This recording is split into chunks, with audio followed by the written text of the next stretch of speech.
Szemét. Kint voltál és Horthy ellenes vagy.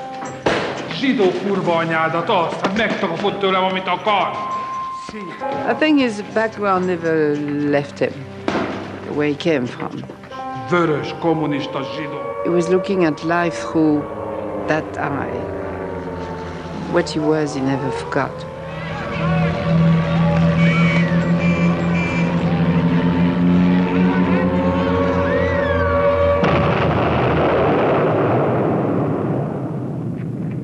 For Robert Capa, taking pictures was his way of fighting the war against fascism. Instead of carrying a gun, he carried a camera.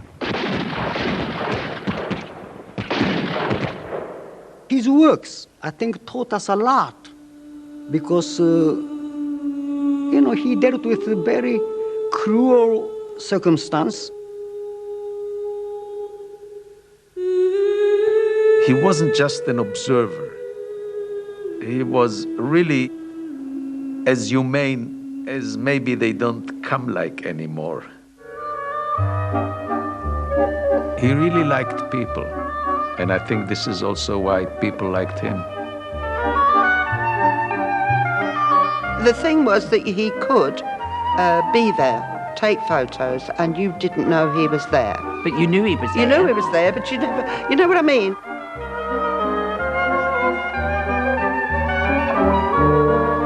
He was one of those people who could make you feel that you had always known him. You could speak to him about anything.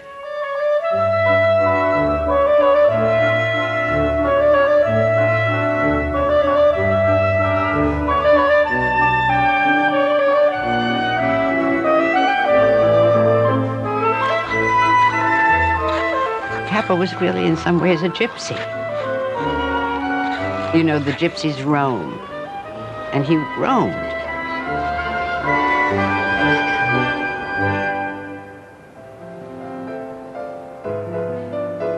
He was gorgeous. He was beautiful. And he had this wonderful, musical, romantic Hungarian accent. He had beautiful black eyes. That's always remember his eyes because he had this look, a velvet look. And every girl fell mad in love with Capa. We all said, The war correspondent has his stake, his life, in his own hands. And he can put it on this horse or that horse, or he can put it back in his pocket at the very last gamble. I'm a gambler. I decided to go in with Company E in the first wave.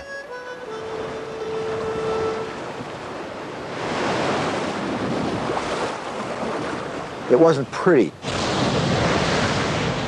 It was kind of ugly and stark and immediate.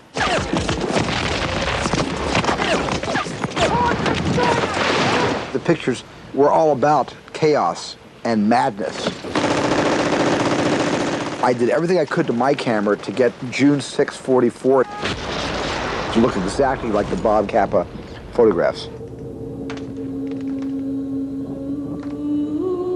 Estas fotos, como los poemas, se cantará en los tiempos sombríos. These photographs, like poems, will sing in dark times. Y dice Brecht, se cantará de los tiempos sombríos. And as Brecht says, they will sing about dark times.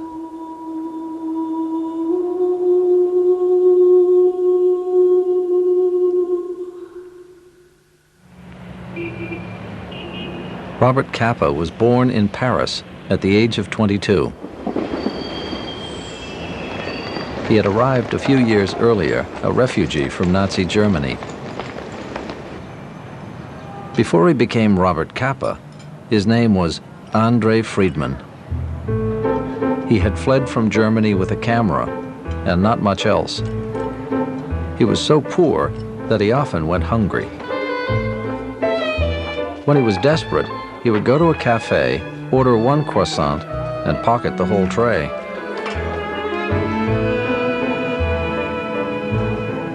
In the cafes of Montparnasse, he met a lively group of refugees from Germany and Eastern Europe.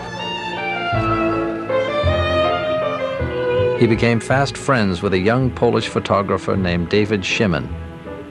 Everyone called him Shim. Shim was a philosopher. Capa, no, he was a ruffian. Brum, brum, brum. Henri Cartier-Bresson came from a wealthy French family, but he had rebelled against the bourgeois life to become an artist. The three of us were very different and very close together at the same time. There was a unity of aims, of thinking.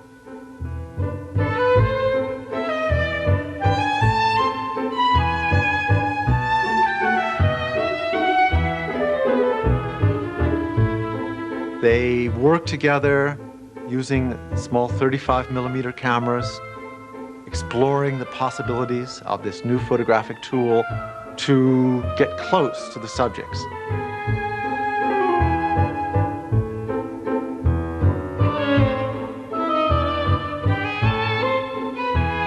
The three of them were so close, people called them the Three Musketeers. Along with everyday life, they captured the political drama that was unfolding in the streets of Paris.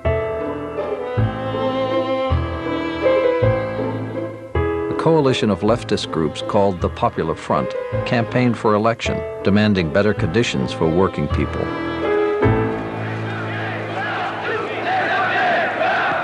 And he and Shim and Henri were all covering these tremendous demonstrations, but they each photographed in their own way. Henri composed very carefully and with a feeling of great compassion, being a sensitive soul. Shim's photographs were more complicated in content. Capa, being a little bit like a bull in the china shop, would go punching to action. Many of his photographs have strong vertical compositions and passionate expressions. It's just like meeting another person. You know, this picture is by Shim. This picture is by Henri. This picture is by Capa. When the Popular Front won the elections, fascist leagues rioted in the streets.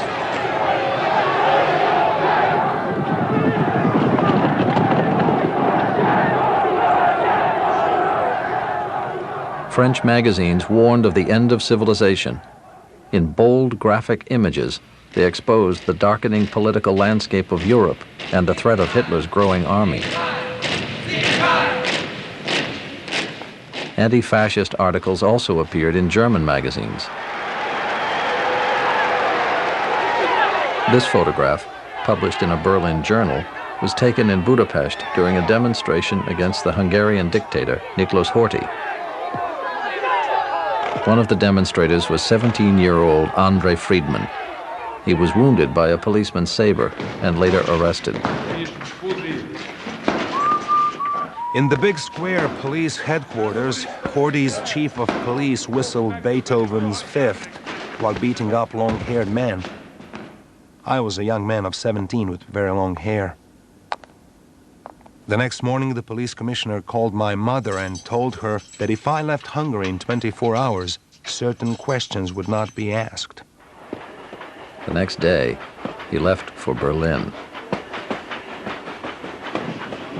You went to Berlin in order to learn that which is new. Berlin was the great attraction, socially, economically, politically. It was dynamic. Things were happening. The Nazis were not yet in power when Capa arrived in Germany.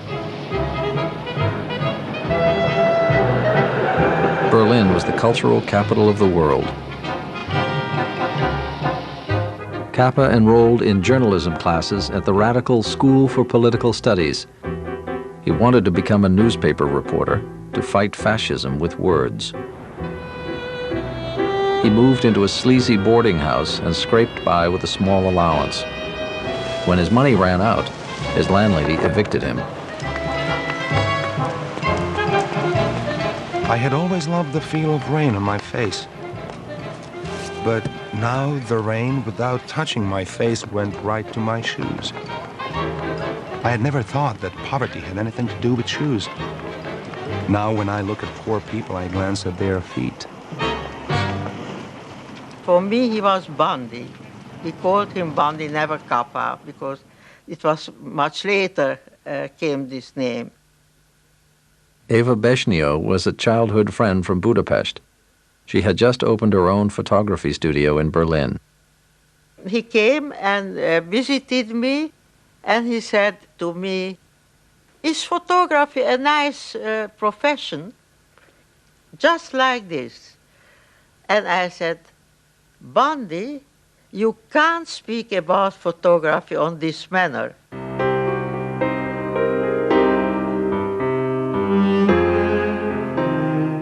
Like many of her contemporaries, Eva was experimenting with new ways of seeing the world through her lens.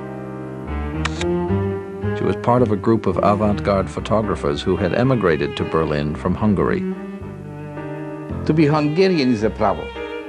If your language is so limited by the size of the country that you're born in, you have to find a universal language to write with light. Photography was a perfect thing for a Hungarian.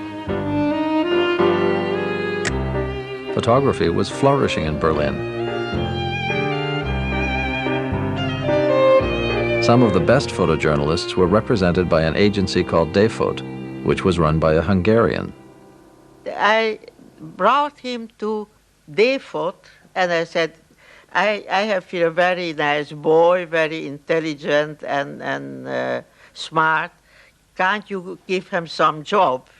He said, okay, let him come. I brought Capa to photography, and I'm very proud of it. Capa ran errands and worked in the darkroom for a year. Then an extraordinary opportunity arose.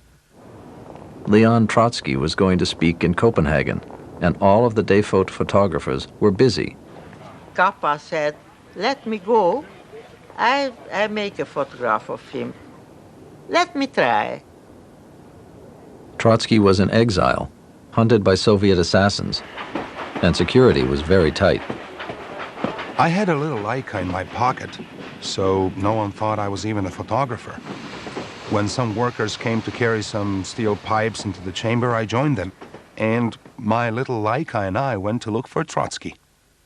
His photographs of Trotsky really convey the charisma and passion of this ardent revolutionary.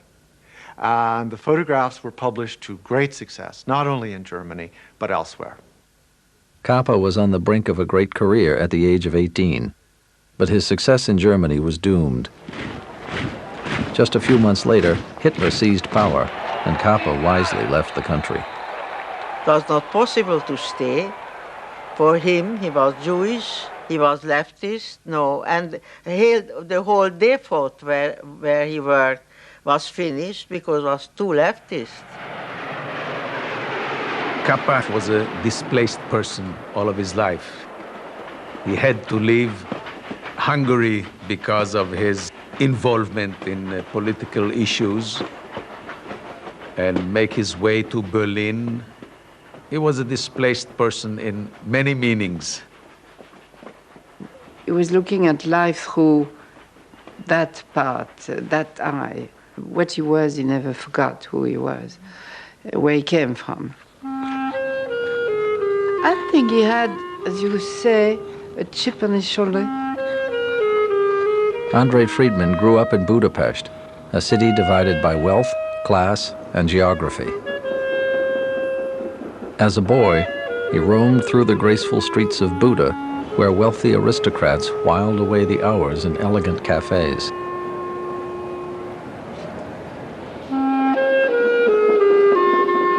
Then he would head home across the Danube River to the bustling district of Pest, where his parents ran a custom tailoring shop. Julia and Dezo Friedman were as different from each other as Buda and Pest.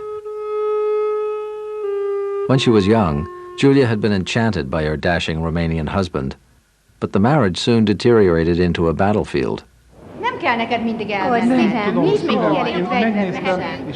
Their modest apartment was crowded with workers making stylish clothes for the rich people of Buda.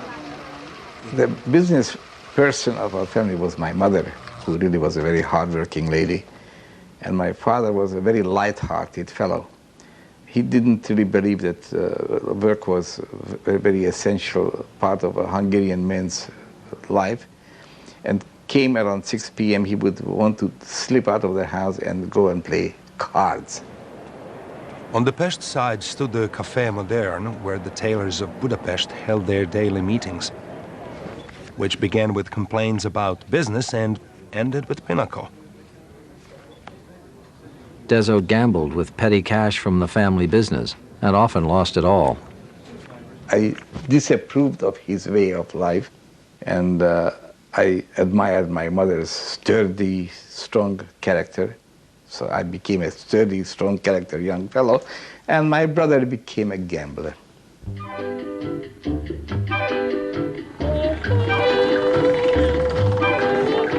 One of Capa's first assignments in France was to photograph resort life along the Riviera. He spent all of his advance money in a week. When questioned, he insisted that he had to experience the high life in order to photograph it. He was so sorry, but his employer's Leica had been stolen on the beach when he went for a swim.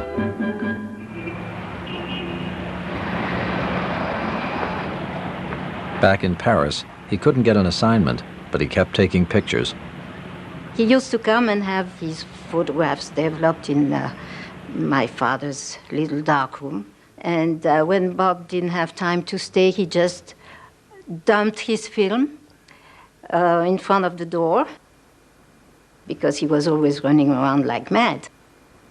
Capa had absolutely no success with getting jobs from French editors. Perhaps it was very difficult to become disciplined.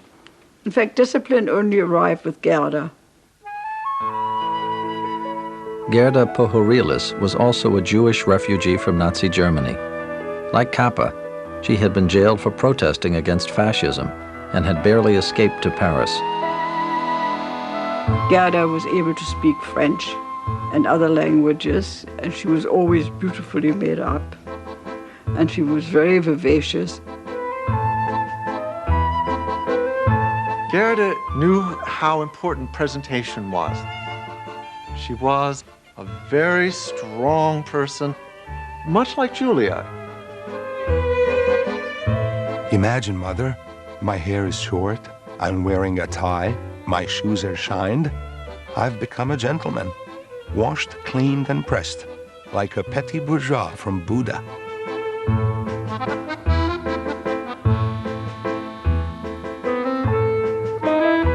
Their relationship would be stormy and complicated, but in the summer of 1935, they were simply in love.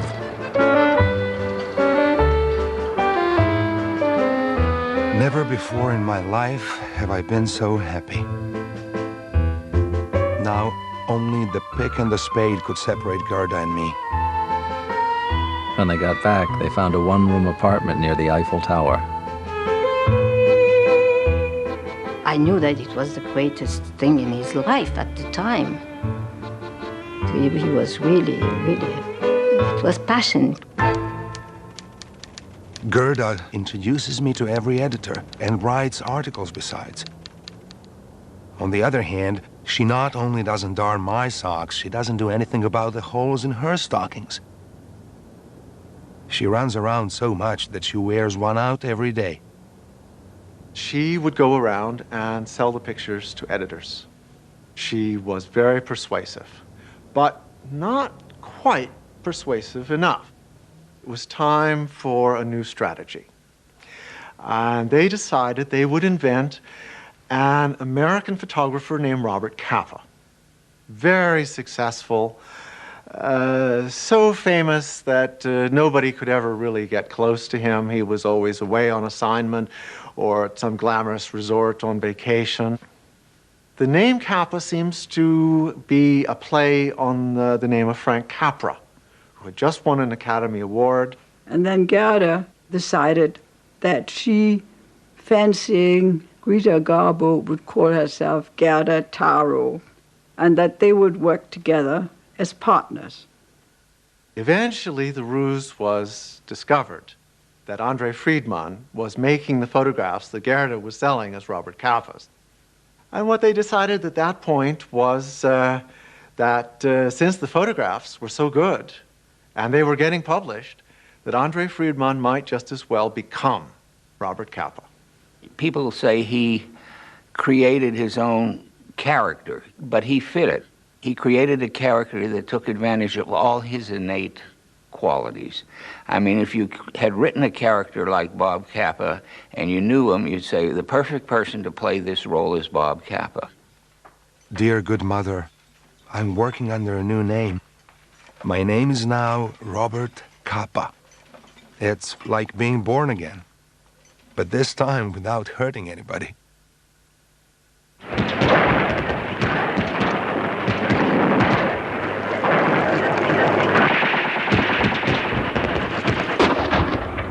No puede hablarse de la guerra de España. You can't talk about the war in Spain without talking about Capa and his photographs, but very particularly about this photograph. Es que retrata el momento. It portrays the moment a man dies, Recibe la muerte.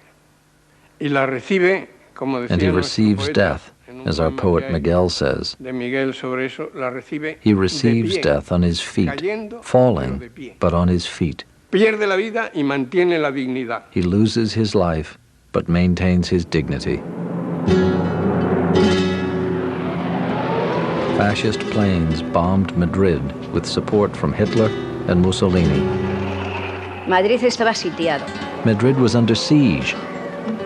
Madrid fuimos un campo de experimentación. Madrid was an experimentation for the most modern weapons made in Germany. Alemania.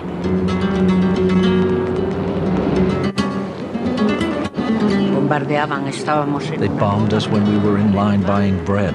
Venían los bombardeos y no sabíamos... They bombed us and we never knew when the planes would come and kill us. He was more than anxious to show the effects of the war on the common people. And the pictures he was able to shoot showed the population in a state of terror.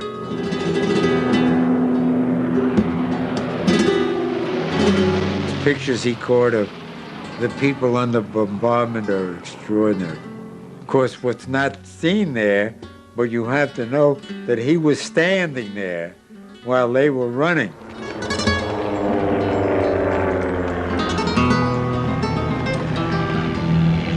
There were no smart bombs in those days, and the bombs just came out of there in strings and fell wherever they fell. Always the same. The sirens, the panic rush, the fracas of the bombs. Then as the dust settles, people go off to the morgue to see if, by chance, the son, the father, the mother that did not come home is on the lists.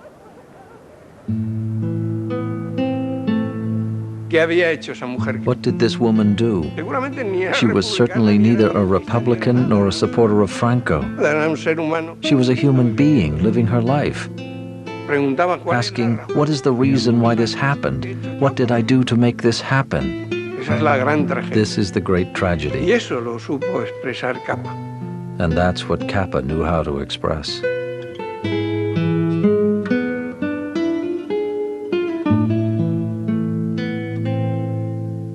Capa's photographs were published in journals and magazines around the world.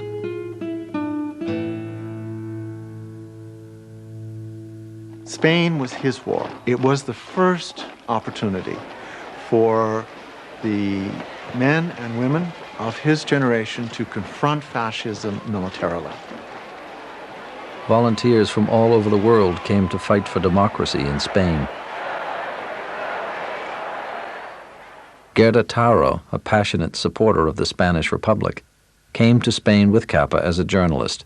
He taught her how to take pictures, and they worked together, side by side. As Gerda gained confidence, their separate identities mattered less to them, to the point that they even decided to have a stamp made up that would say simply Photo, Capa, and Tarot. They'd really become a team. With an IMO movie camera, they shot newsreel footage for the March of Time.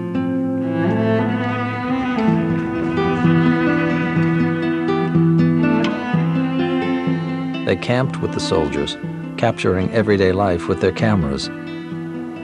Gerda probably shot this footage of Capa. I don't remember photos of other wars that concentrated so much on the rank and file. Not on the big shots, not on a lot of braid and brass, but the guys in the trenches. This was a cause they were willing to die for. They risked their lives many times to cover the fighting up close.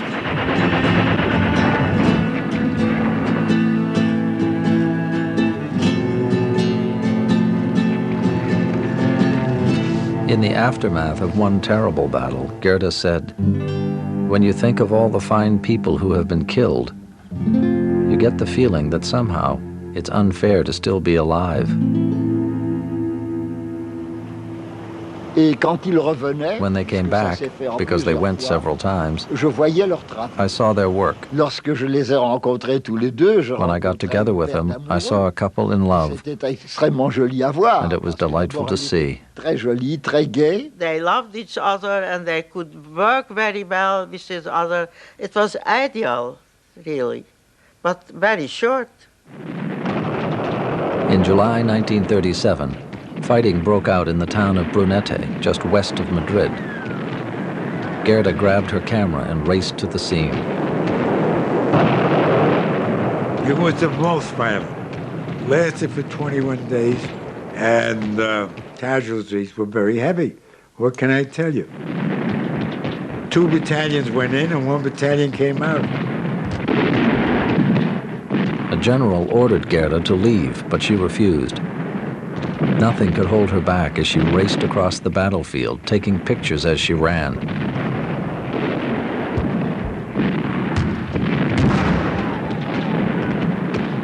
My whole squad died, practically. And one of them died right over there. The Loyalist soldiers began to retreat. Tanks and trucks careened through the field, bombarded by planes and artillery fire. In the chaos and panic, a Loyalist tank swerved out of control. Gerda was riding on the running board of a car when the tank crashed into her. She died the next day.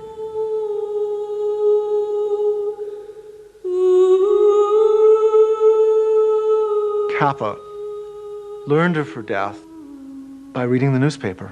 Sitting in a dentist chair, he turned the page, and there was the headline, Gerda Taro killed at Brunete. A huge procession accompanied Gerda's body to a cemetery in Paris. She would have been 26 years old that day. Louis Aragon, editor of Ce Soir, came to the funeral with Capa. I saw him crying. It was very strange. And Aragon was holding him. And we came from the cemetery.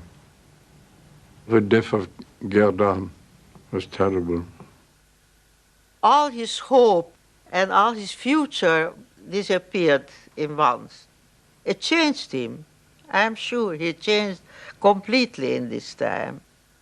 Dear Mother, I'm so nervous and crazy. All I can do is pull myself together and work hard. With time, I shall be more tolerable.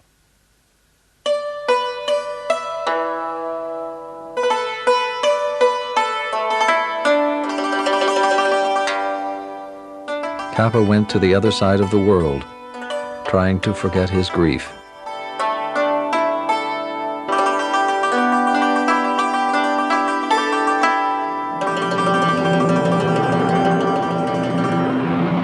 He was in Hankow to cover the Japanese invasion of China.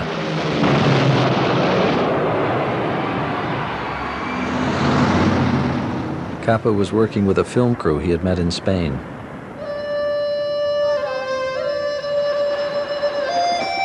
Slowly, I'm feeling more and more like a hyena.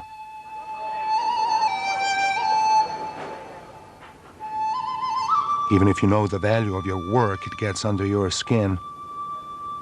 Everybody suspects that you are a spy or that you want to make money at the expense of other people.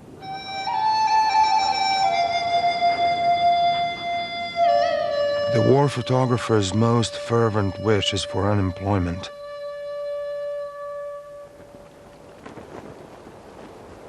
6 months later, he was back in Spain. The fascists were winning the war. The 100 miles of road from Barcelona to the French border was black with people fleeing Franco's imported legions. They carried their bundles and walked with blistered feet toward the freedom of democratic France. The newspapermen took their pictures, but the world was not very interested. And in a few short years, there were many other people on many other roads, running and falling before the same troops and the very same swastikas. Capa's photographs captured the horror of the Spanish Civil War. Picture Post declared that he was the greatest war photographer in the world. He was 25 years old. When he returned to Paris, he photographed the Tour de France bicycle race, shooting backwards from a motorcycle.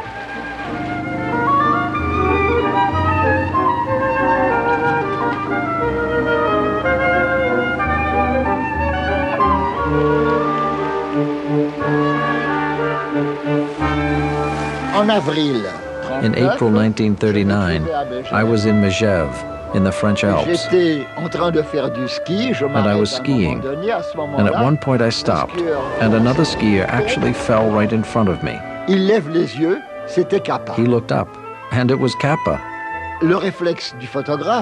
A good photographer is always prepared for the unexpected, so I took this picture of Capa. And then he took my Rolleiflex and took a photograph of me.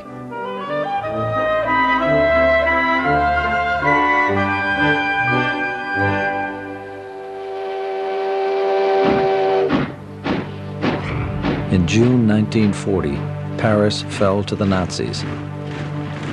Capa was on assignment in Mexico when he heard the terrible news. Dear little brother, European news is miserable and it depresses me very much. The world was never as sad as it is now.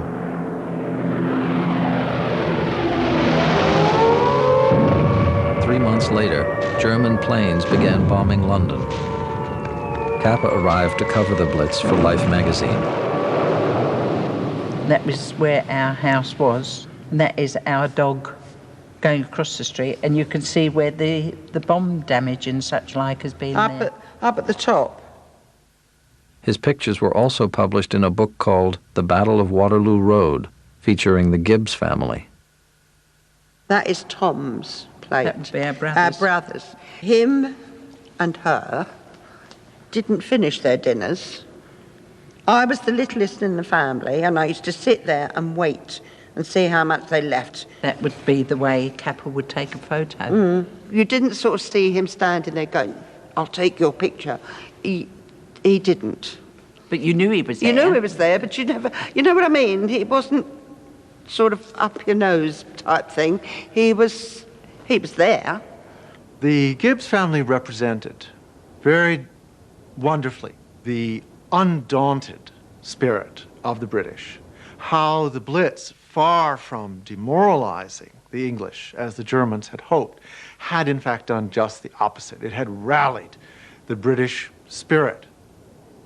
When Capa came to do this book, the bombing wasn't anywhere near over.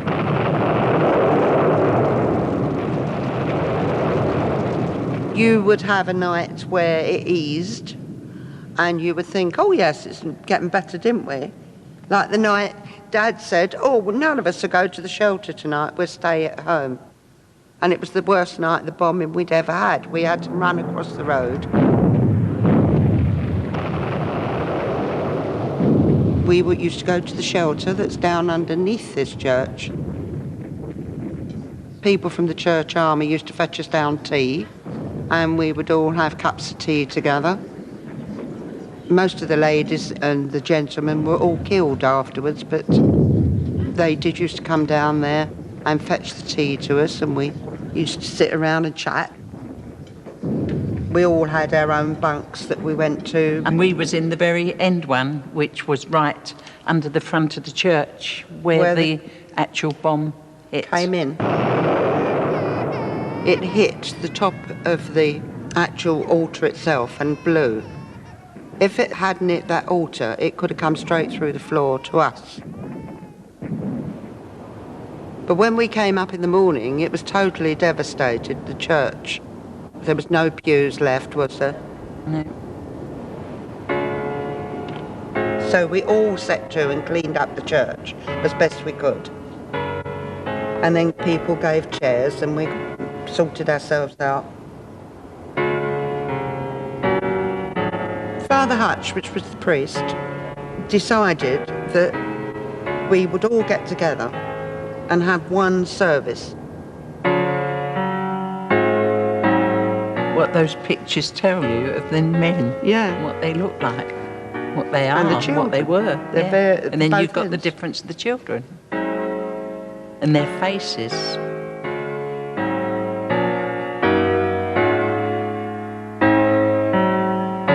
I mean, not everybody can take a photo like some of those are. It's there. It was in him. From England, Capa went to New York City. His mother and brother had moved there a few years earlier and were living on the Upper West Side. Julia was thrilled to have both of her sons with her. She had been, in fact, uprooted, and she clung to Capa. And he wasn't here that much, you know. Bob, of course, was Julia's favorite son. From the moment that Bob was born, because he had this little 6 extra finger, she thought that he was going to be a very special person. He knew how to keep her happy with a minimum of time. For example, when she went to Paris, he would send her roses to her hotel room, and he would introduce her to all his friends and take her around, but then he would vanish again.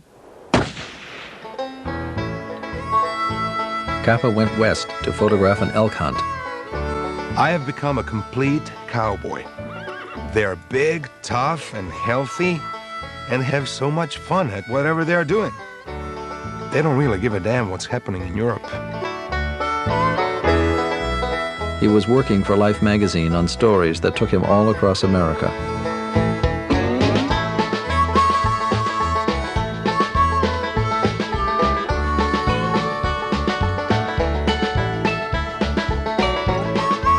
Everywhere he went, he managed to connect with people. In spite of his unusual way of speaking. His accent was Hungarian, and his English, although very clear, had this very definite European accent. He spoke, of course, in this language that he called Capanese, which was a horrible English. I think he was impossible to imitate. Capanese was a language that only was spoken by one person in the world, and that was a Capa. He had great political instinct. Most Hungarians do, I think. And we sent him to Florida to cover Senator Taft, who was fishing, literally fishing, for the Republican nomination. Taft's press agents arranged a fishing scene. To make sure he caught one, they hooked a sailfish on the line. Capa photographed Senator Taft catching the same dead fish over and over. Capa just calmly photographed the whole procedure, and Life made a very funny story, which was very embarrassing to Senator Taft. Capa was getting restless doing lightweight stories for Life magazine. He desperately wanted to get back to Europe, but he couldn't get a visa. When America entered the war, Capa, as a Hungarian citizen, was suddenly an enemy alien. He was ordered to turn in his cameras and not to leave New York. He sent a letter in his own defense to the State Department. I wrote to immigration that I was born in Budapest, that the Hungarian consulate since Hitler's annexation of Hungary refuses to say that I'm not Hungarian, nor will they say that I am. That so long as Hitler is in charge of Hungary, I definitely refuse to say that I'm Hungarian. He ended by saying that he hated the Nazis and hoped that his pictures could be used against them. In April 1942, he finally got his visa and left for London.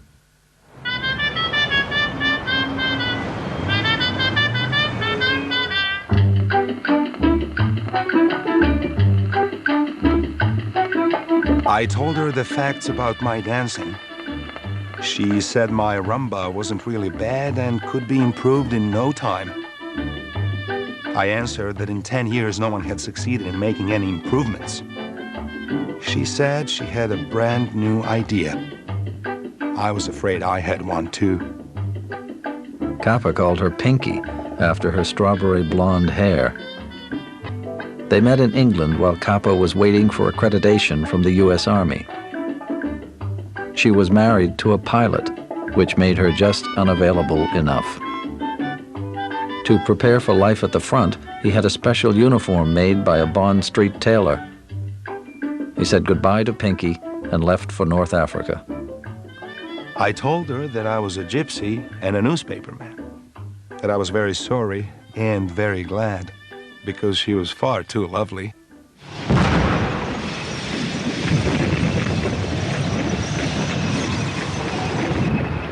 In Tunisia, he joined American troops as they advanced against the Germans.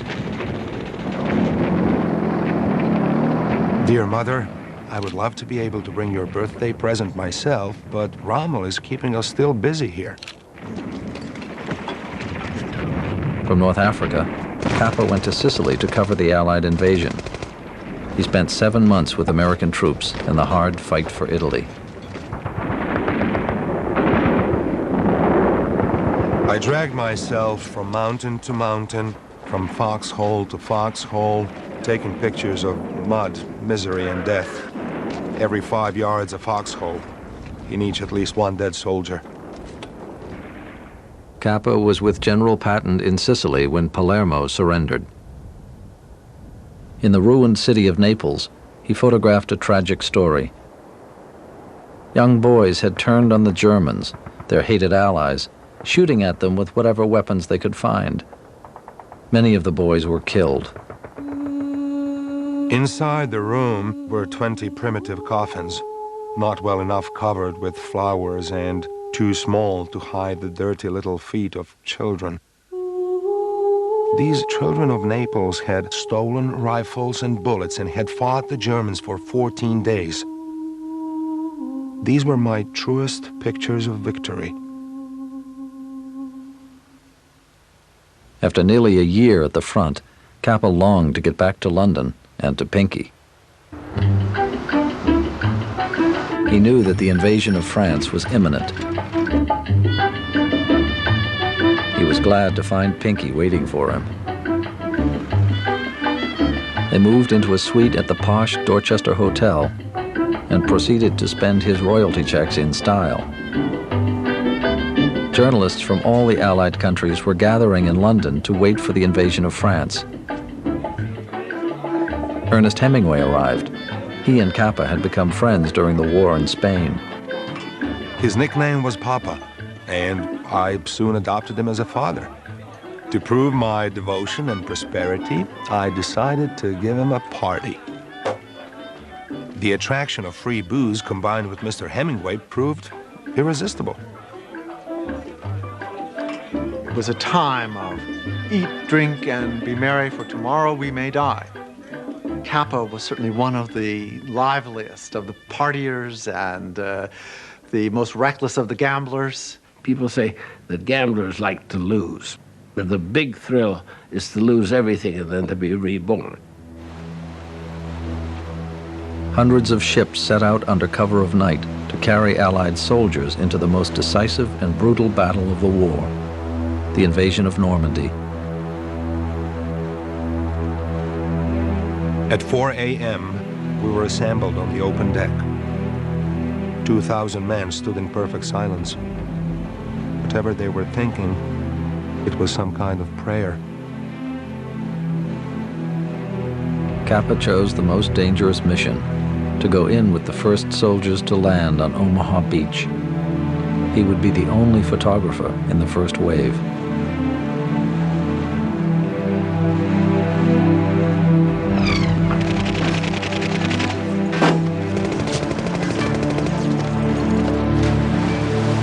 We got out of the boat and started wading. And then I saw men falling and had to push past their bodies. The bullets tore holes in the water around me, and I made for the nearest steel obstacle. My picture frames were filled with shrapnel smoke, burned tanks, and sinking barges. Every piece of shrapnel found a man's body. I did not dare to take my eyes off the finder and frantically shot frame after frame. Everything came apart. All that we trained for just seemed to go by the boards. And I was so exhausted physically and mentally that I just collapsed in that spot. It was a struggle not against the Germans, or anything. It was a struggle to survive, to save your life. And fortunately, I was able to do that. This photograph of Ed Regan is one of Capa's few surviving pictures of D-Day. A nervous darkroom assistant in London ruined most of the negatives. Only 11 images remain. Life magazine published all of them. And I'm only sad that the other 134 shots that were destroyed in the laboratory couldn't have been witnessed by the entire world, because he probably got the greatest photo record of that invasion and of that morning. That morning, Capa had pulled himself onto a barge full of wounded and dying men bound for England. He was offered a plane to take him to London, but he refused. He returned to the beachhead on the first available boat. Nearly 10,000 Allied soldiers died on the shores of Normandy. Capa stayed with American troops as they fought their way through France.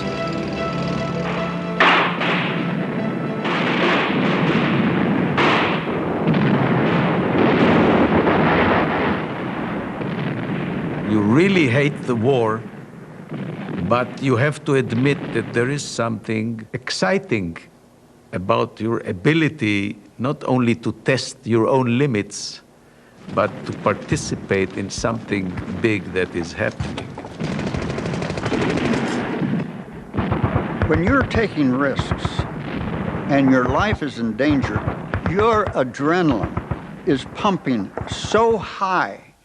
You are feeling more alive the closer you are to death than in normal circumstance.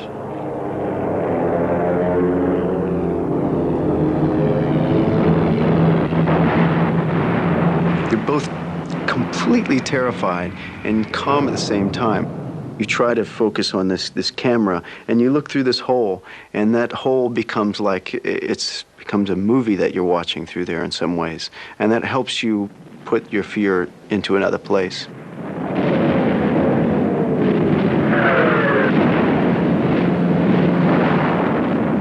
The shells started raining down on us, and I jumped into a big ditch, scared to death. And this man jumps in. He's very calm through this whole thing, and he like picks up a conversation as though, and he starts talking about Tolstoy. I'll never forget that.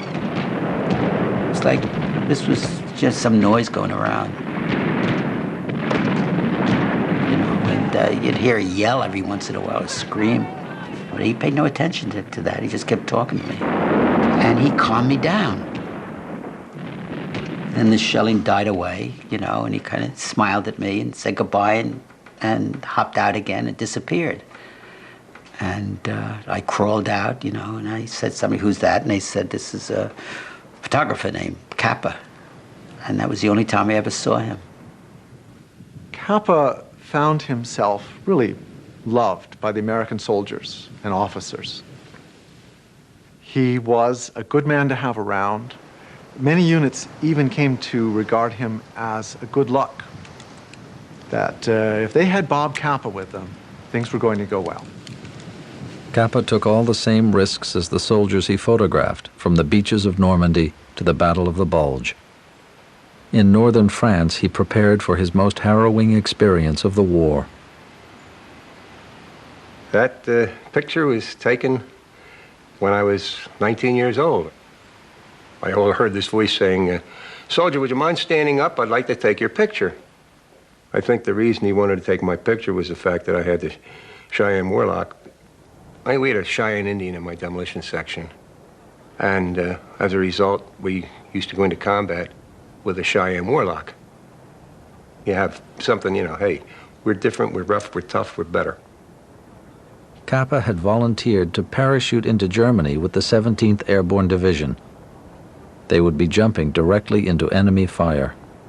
It was very fearless in a sense, almost reckless.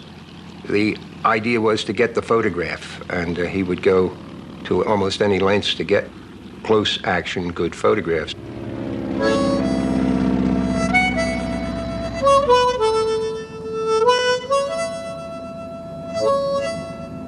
Part of you isn't thinking or feeling, and part of you is.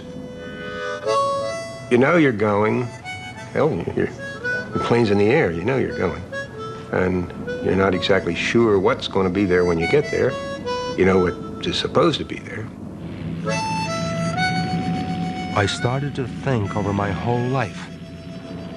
It was like a movie where the projection machine has gone crazy.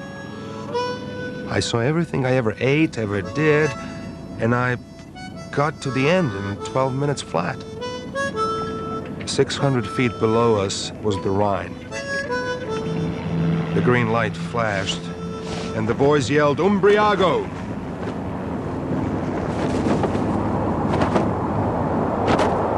17,000 men parachuted into the Rhine Valley that day.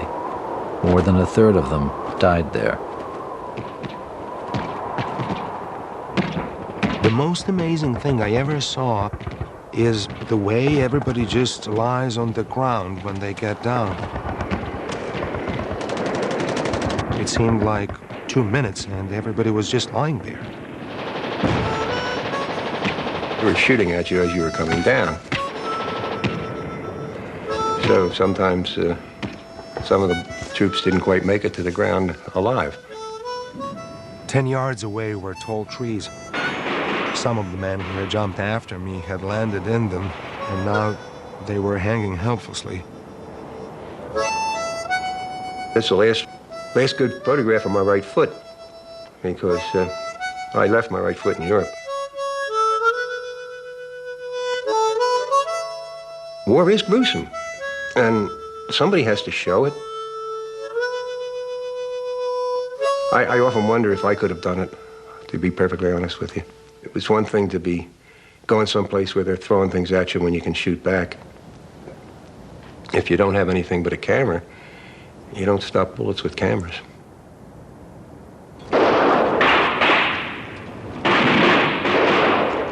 Capa entered Leipzig with the United States Army.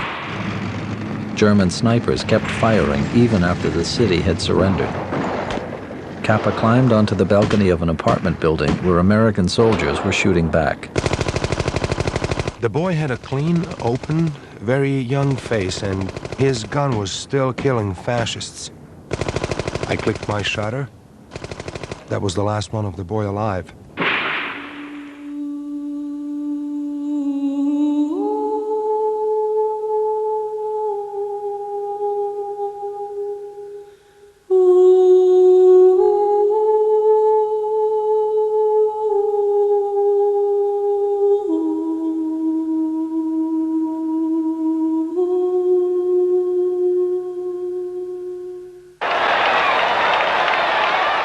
For Capa, the most important moment of the war had been the liberation of Paris. The road to Paris was open, and every Parisian was out in the street to touch the first tank, to kiss the first man. Never were there so many who were so happy so early in the morning. I felt that this entry into Paris had been made especially for me. On a tank made by Americans, I was returning to Paris, the beautiful city where I first learned to eat, drink, and love.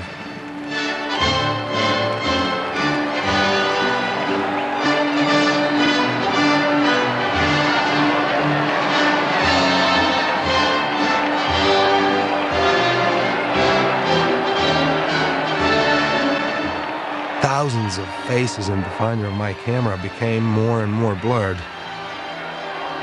That finder was very, very wet. We drove through the quarter where I had lived for 6 years, and my concierge was waving a handkerchief, and I was yelling to her from the rolling tank, "C'est moi! C'est moi!"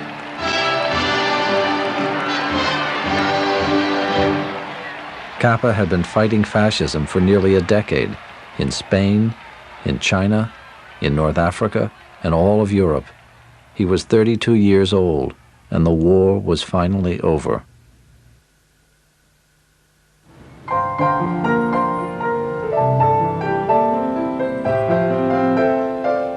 Capa was at the Ritz bar in Paris with the writer Irwin Shaw when they saw an astonishing sight.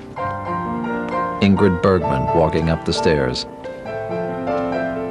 They immediately sent a note to her room. We were planning on sending you flowers inviting you to dinner this evening. But after consultation, we discovered it was possible to pay for the flower or the dinner, but not both. So Mother went to dinner and she found Bob Capa tremendously charming and amusing. And in fact, she fell in love with him. Bergman was on a whirlwind tour of Europe to entertain American troops. When Capa went to Berlin on assignment, they found each other again. It's your merry mind that I love, and there are very few merry minds in a man's life. Bergman had just won an Academy Award for her starring role in Gaslight. She soon had to return to Hollywood for her next film. She was starring in Alfred Hitchcock's romantic thriller, Notorious. Halfway through production, Capa arrived. He got on the set as a still photographer. Capa reached a certain point in his career when he no longer wanted to be a war photographer, and he thought he might like to go in the movie business. The movie business, unlike war, is quite boring. Well, quite like war in that you're bored a lot of the time and you get a little action sporadically. And Capa found it very boring. Capa came to the set every day, but he and Bergman had to be very careful not to show their feelings in public. Years later, she would reveal their affair in her autobiography.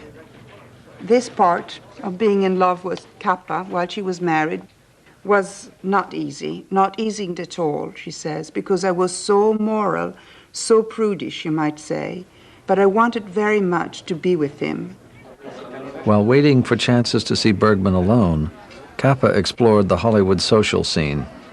He was, of course, socially very acceptable. First of all, he was nice looking, had a good sense of humor, he was famous in a certain circle, and he was a single man. But Capa was not happy in Tinseltown. He said to me, I hate to go to people's houses. And that's why I don't like L.A., because in L.A. everything takes place in people's houses. I want to be in a cafe, so when I get finished, I get up and I go to the next place. Bored on the set and restless in Hollywood, Capa looked for other ways to entertain himself. He briefly became Hamza the Egyptian in a B-movie called Temptation. Where's Abdallah? Abdallah sick. Me cousin, doing work. Me Hamza. All right, bring us the coffee, Abdallah. Me Hamza. Never mind, make it quick. He decided that the movie business was not for him. Hollywood is the biggest mess of shit I ever stepped in. He said goodbye to Bergman and left to do a story in Turkey. Mother was ready to ask for a divorce and marry Capa, but Capa said, I cannot marry you. If they say Korea tomorrow and we're married and have a child, I won't be able to go to Korea, and that's impossible. I'm not the marrying kind. So that's it. You won't stay here and I can't go with you. It would be the wrong thing. Apparently, Alfred Hitchcock wrote Rear Window inspired to this love affair between my mother and Bob Capa. Can you see me driving down to the fashion salon in a Jeep, wearing combat boots and a 3-day beard? Will that make a hit? Well, I could see you looking very handsome and successful in a dark blue flannel suit. Now, let's stop talking nonsense, shall we? Guess I'd better start setting up for dinner. He wasn't made to be married. I mean, he was a single person. He loved to be surrounded by friends, girls, but to attach himself down someplace with somebody, I think he was really afraid of it. I'm a newspaperman again, and it is all right. I sleep in strange hotels, read during the night. It's good to work, to think, to be lonely. In New York City in the spring of 1947, Capa realized a lifelong dream. He called it Magnum. We chose that name on account of when we were meeting. It was a bottle of champagne. Though I don't drink that stuff, I'm for red wine. His idea was to form a cooperative of independent photographers. First, he convinced his old friend Shim to join him. Shim persuaded Henri Cartier-Bresson, and the three musketeers were together again. George Roger, an English photographer Capa had met during the war, signed on as the fourth founding member. Oh my God, that was something. Because they were so far apart, you know, from background, education, everything. I mean, it was amazing the way they could actually work together. Cartier-Bresson spent the next 3 years working in Asia.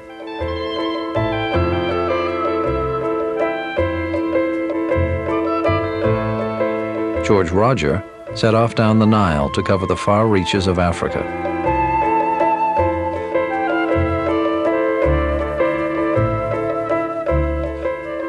Shim traveled through Europe, focusing on children affected by war.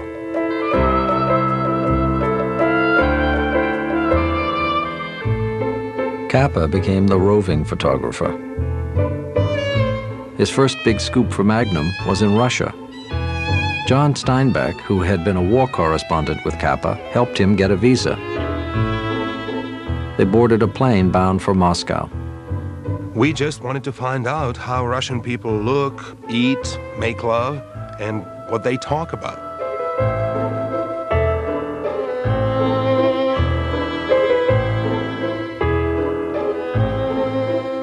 It was a great coup to get behind the Iron Curtain. The story sold for the enormous sum of $20,000, and Magnum kept the copyright. The big thing which Capa brought by creating Magnum is to be independent. I think he invented the idea of photographers owning their own negatives so that they can sell the pictures to more than one magazine at a time. You have no idea the consequence of that, which means that every photographer were working not only for Life magazine or Look, but for themselves. That was what we were fighting for, to control our works. And it's a way to be respected and not to be employees and tools of big magazines. That was the main thing of Magnum. In May 1948, when Ben-Gurion proclaimed the founding of the State of Israel, Capa was there to photograph the event. It was an electric, a historic moment when the British ended their mandate and their rule of Palestine. Capa was among the handful of photographers who were on the wharf in Haifa port. And it was very clear that there was somebody who was very energetic, moving around there with his cameras and trying to get the picture from every angle possible. Now, I was sitting on a building along with British officers overlooking this ceremony of lowering of the Union Jack. That very day, the surrounding Arab countries invaded Israel. The new country born out of victorious battle is granted no peace. Capa joined the troops fighting in the Negev desert. He felt with the people, not only on a human universal level, but also it was his people. Just a few months before, Capa had visited Budapest for the first time in 15 years. He found the city in ruins. Many of his friends and relatives had been murdered by the Nazis. Capa wrote an article about the tragic story of the Jews in Hungary. They had believed themselves safe, even when they were rounded up for forced labor. By the end of the war, 500,000 Hungarian Jews had died in the camps.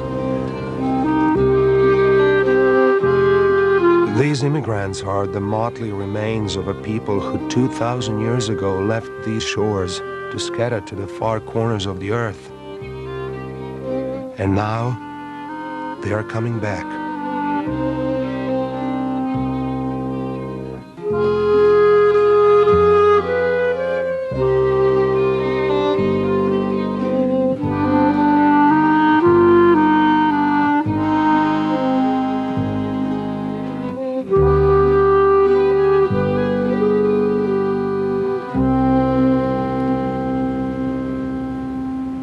All of the soldiers were very young. All those 17, 18 young old boys and girls, of which I was one, there was something so naive and hopeful and really romantic in a way that today I don't think we are as romantic anymore.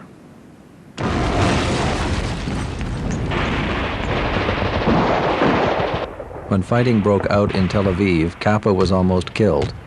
A bullet pierced his thigh. They went too far, or rather got too close this time. He vowed that he would never again risk his life to photograph war.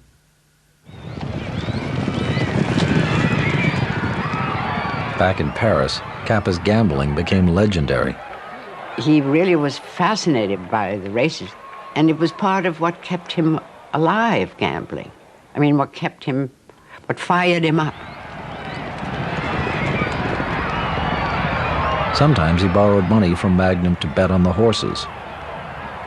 And he used to get good bets and good tips. And when he lost, well, he lost. That was part of the gamble. When he won, his gambling kept the office going. The way the Paris office was run was quite bizarre. And most of the big discussions took place in the bistro down at the bottom. Capa playing the pinball machine and discussing what major story we ought to put in for Picture Post next week. Before you can tilt, it says, I think it would be a good idea if you would go to Germany to do a story on Germany. Yes, sir, and off you went. He sent me like this to Persia. You know that he never had any place to live. He was living only in hotels and with girlfriends. He asked me to come and see him. He even told me the hotel, the room number. I go to the room number, knock at the door, and I hear a voice of Capa, come in. I got in the room, nobody. And I heard somebody having a bath. And Capa, he asked me to come, and he started to talk to me.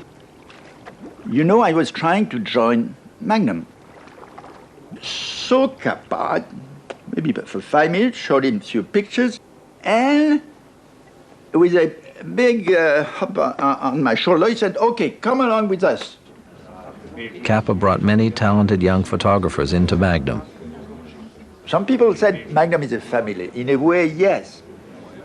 Obviously, father of the family was Capa, and we would all go to him to complain, if no job, if no money, and he would listen, and he would really put forward some ideas for big projects. Magnum's reputation was growing as the agency representing the best photojournalists. Capa himself was famous, not just as a legendary war photographer, but as a celebrated man about town. Sometimes you can fall in love in 5 minutes, but you can fall into friendship in 5 minutes too. So I must say that from the time I met him first, it was an instantaneous friendship on both sides. We understood each other. In the summer of 1948, Capa went to the south of France to photograph Francois Gillot and Pablo Picasso. It was not for a day. He came for about 2 weeks. That also was probably his method. You see, he would live with you, spend the day with you doing what you were doing. His rhythm was very fast. Everything he was doing, he was not doing, slowly. He was doing it instantaneously.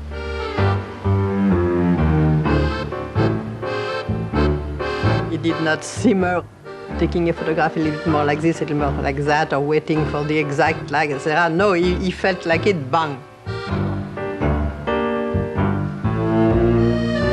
So that's why, certainly the thing you could say is that Capa would entertain you. It became a kind of amusement to do this or that with him. With Capa, you just lived with him and in front of him.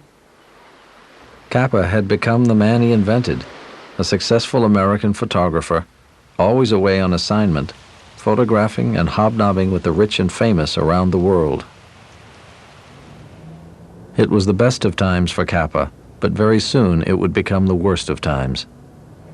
He would call 1953 his black year. One day in Paris, he got the call from the American embassy to turn in his passport. This was a tremendous blow for him. One might say that it shattered his world. It was the height of the Cold War. Although he had become a United States citizen, Capa's trip to Russia and his participation in the Spanish Civil War were seen as evidence of communist sympathies.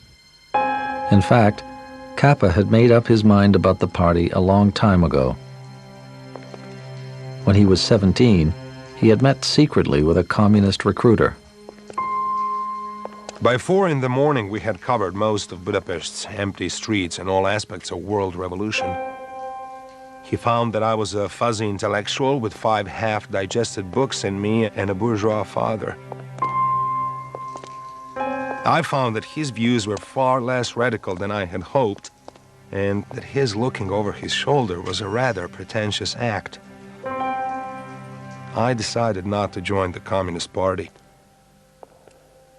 Although he had ideals of social justice, he was much too smart from an early age on ever to have fallen for the propaganda talk and for the seductions of communism. Without his passport, Capa could not work as a journalist. He had to pay a lawyer $10,000 to clear his name and get his passport back. He was terribly anxious about having enough money to keep things rolling. And he was actually tired of carrying all the burdens of Magnum on his shoulders. To escape from his troubles, Capa raced around Europe, photographing movie stars, doing stories about resort life for illustrated and holiday magazines. I think he was playing in life and happy, fun, drinker, party, lover side of him. Never hide totally that sort of nostalgia in himself that you could feel. And you could see it in his eyes. His friend Irwin Shaw wrote, Only in the morning does Capa show that the tragedy and sorrow through which he has passed have left their marks on him. Then Capa drinks down a strong, bubbling draught, tries on his afternoon smile, sets out, carefully light-hearted, to those places where this homeless man can be at home. For the young models, for all this crowd of young girls who came to Paris, this was the great God. Except for one woman, and I think this was his real great love, Jamie Hammond. This was the only thing which really counted for him, I thought. Jemmy was one of the few people Capa confided in.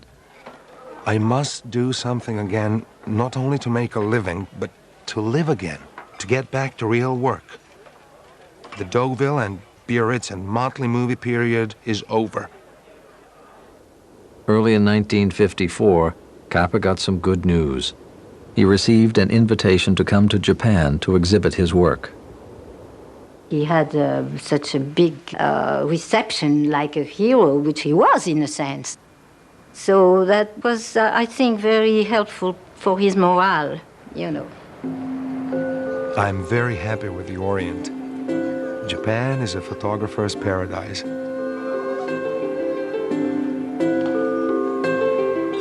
While he was in Japan, he took many, many pictures of children. And those pictures struck me. The way he kneeled down, low enough to children's eye level. I think all that's overwhelmed me. That explains something about his quality as a human being.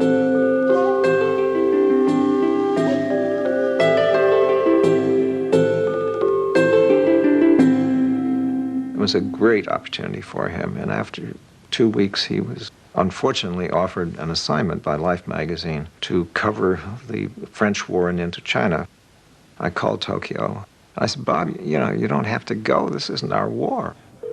Cornel Capa was distraught to learn that his brother might go into another war. I much appreciate your calling, but be assured that I didn't take the job from a sense of duty, but with real great pleasure. I think that the struggle was for him to get again to Capa. He wanted to work again, and that he hoped to do in Vietnam. What amazed me about Capa was that he was a legendary figure, and he'd covered 4 wars before he came to Vietnam. I expected somebody, well, really a lot older in age, and actually he was very young, I thought. I thought he was very young. I was 29, he was 40. He was very glad the Vietnamese people were winning the war, very glad, as was I. There was no question about that. It was an ardent feeling we had.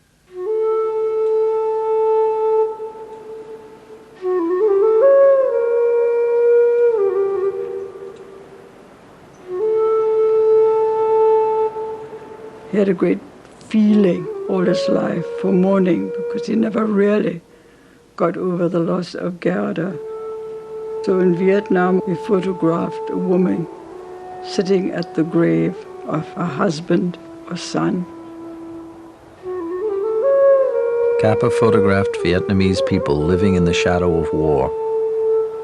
He planned to call his story Bitter Rice.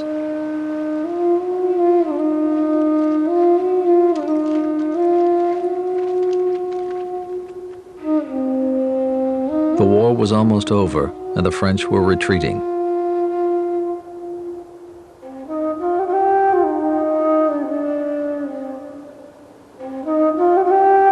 Capa joined a French convoy on a last-ditch mission in the Red River Delta. The roads and fields were mined everywhere by both sides.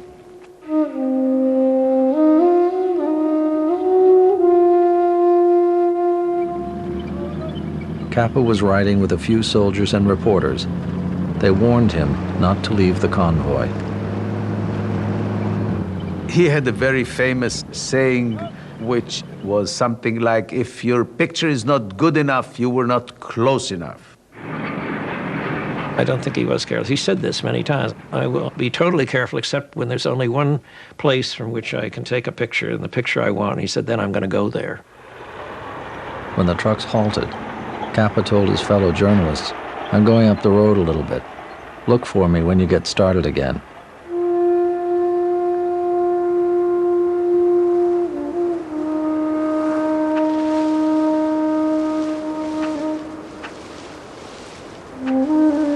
I mean, just looking at the pictures, you could see he was sticking with the soldiers. He was a pro. This is the last picture Robert Capa ever took. He had stepped on a landmine.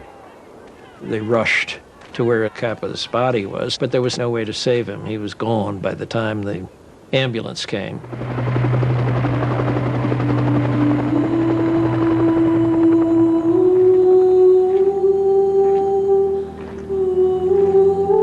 Robert Capa was given a military funeral in Hanoi. He was the first American war correspondent to die in Vietnam. We marched behind the casket. It was really very moving. Capa's body was sent home. The Army offered to bury him at Arlington National Cemetery. Julia said her son was not a soldier, but a man of peace. He was buried in a Quaker cemetery just outside New York City. Cornell stood and put a prayer shawl over and recited Kaddish. And Julia wanted to jump into the grave. And Julia was beyond herself for years. She never got over his death. Robert was her pride and joy, the light of her life. But she was also extremely angry. She was angry at the whole business that put him in harm's way at a time that he really should have retired from harm's way. Capa had covered countless battles in 5 wars fought in 10 different countries. He left behind 70,000 negatives, an extraordinary record of the darkness of war and the light of the human spirit. It's a way of loving to take pictures and hating at the same time, fighting. Must keep on.